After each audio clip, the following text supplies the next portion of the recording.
திருமூலர் பற்றி சிறிது தெரிந்து கொள்வோம்.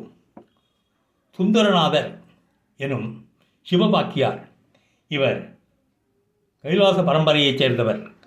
அகத்தியருக்கு அடுத்தவர். நந்தியின் உபதேசம் பெற்றவர். காவிரிக்கரை அருகில்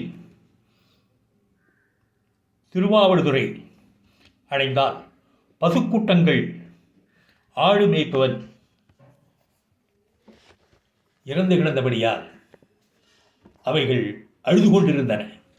இதனால் மனமிறங்கிய சிவவாக்கியார் தம் உடலை ஒரு மறைவான இடத்தில் விட்டுவிட்டு மூலன் என்ற பெயர் கொண்ட மாடு மேய்ப்பவன் உடலில் புகுந்தார்.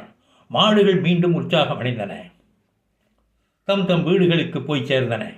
மூலனின் மனைவி தன் கணவர் மூலன் இவர்தான் என்று எண்ண சிவவாக்கியர் உண்மையை கூற அவள் நம்பாதபடியால் ஒரு இறந்த ஆட்டின் உடலுக்குள் சென்று பிழைக்க வைத்தார். பின் அனைவரும் இவர் சொல்வதை நம்பினார்கள். பின் அங்கிருந்து புறப்பட்டு ஒரு அரச மரத்தின் அடியில் தியானம் செய்து ஆண்டிற்கு ஒரு பாடல் வீதம் 3000 பாடல்களை பாடினார். அதுவே திருமந்திரம்.